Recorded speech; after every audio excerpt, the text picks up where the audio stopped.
अस्सलामुअलैकुम। आपको हमारे YouTube चैनल और हमारे किचन माजी के जायके में खुश आमदेद। आज जो हम चीज़ बनाने लगे हैं वो बनाने लगे हैं रसमलाई। सबसे पहले हम रसमलाई बनाते हैं। रसमलाई ताकि ज़्यादा देर पड़ी रहे, जितनी देर वो दूध में पड़ी रहेगी वो उतनी नरम और फूलेगी। नॉर्मली मैं एक दिन पहले बना लेती हूँ, आपको भी बना के दिखाती हूँ। इसके लिए जो चीज़ें हमें दरकार हैं वो हमने छेंडे लिए हैं, ये तोड़ के लिए हैं। इसको भी मैं हैंड ब्लेंडर से इनकी झाग बना लूँगी। इसके अलावा मेरे पास 1 टीस्पून बेकिंग पाउडर है, 6 अदद इलायचियाँ हैं, थोड़ा सा मैंने ये पिस्ताशियो लिया है। अभी ये देखें मैंने ऐसा आधा काटा है, आधा मैं बाद में जब बना रही होंगी फिर काट लूँगी। 250 ग्राम मेरे पास फुल क्रीम मिल्क पाउडर है। और इसके अलावा मैंने ये 1 कप शुगर लिया है, आधा मैं इसमें यूज़ करूँगी रसमलाइयों के लिए और आधा जो मैं इसकी मलाई बनाऊँगी उसमें यूज़ करूँगी। 2.5 लीटर दूध जो है ये ग्रीन टॉप है, ये मैंने रसमलाइयों के लिए रख लिया है और 2.5 लीटर दूध मैंने इसकी मलाई बनाने के लिए रख लिया। मैं साथ साथ मलाई भी आपको बताऊंगी कि किस तरह बनती है। अब ये हम आधी चीनी इसके अंदर डाल देंगे। मीठा कम या ज़्यादा आप बराबर में ठीक कर सकते हैं और आधी मैं इसके लिए रखूँगी बाद में डालने के लिए। अब हम इसको बनाना शुरू करते हैं। सबसे पहले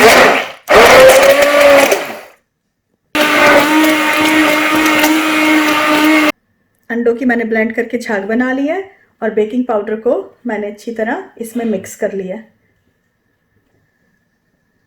अंडों में सबसे पहले मैं ऑयल बताना भूल गई थी। इंग्रेडिएंट्स में 1 टीस्पून मैं कोई भी वेजिटेबल ऑयल या कोई भी जो आप घर में ऑयल यूज़ करते हैं 1 टीस्पून वो डाल दें और ये जो हमने सूखा दूध और बेकिंग पाउडर मिक्स करके रखा है साथ में ये डाल दें और इसको अंडों के साथ अच्छी तरह सब चीज़ों को मिक्स करके डो बना लेंगे।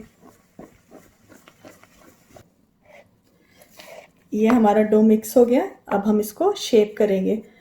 थोड़ा सा ऑयल लगा लें हाथ पे अगर ये चिपक रहा हो और आप पे डिपेंड करता है आपने गोल बनानी है, कोई भी शेप जो देनी है वो आप दे दें। अब हम इसको शेप देना शुरू करेंगे।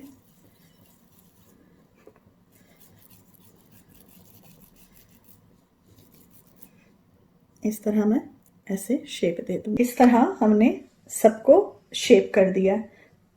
अब हम इसको उबलते हुए दूध में डालेंगे। ये दूध हमारा पक रहा है, इसमें 2 इलायचियाँ हम इसमें डाल देंगे और 3 इसमें। ये जो हम मलाई के लिए दूध पका रहे हैं ये फुल क्रीम है और हमने इसको इतना पकाना है कि ये तकरीबन 1/3 रह जाए, यानी आधे से भी आधी रह जाए। इसको इतना पका के गाढ़ा करना है। ये देखें इसमें जब बड़ी बड़ी उबालियाँ आने लग जाएं दूध में फिर हम इसमें रसमलाई डालना शुरू करते हैं जो हमने ये बना के रखी हुई है। ये बर्तन मैंने इसलिए चौड़ा सा लिया है कि ये एक के ऊपर एक ना चढ़े।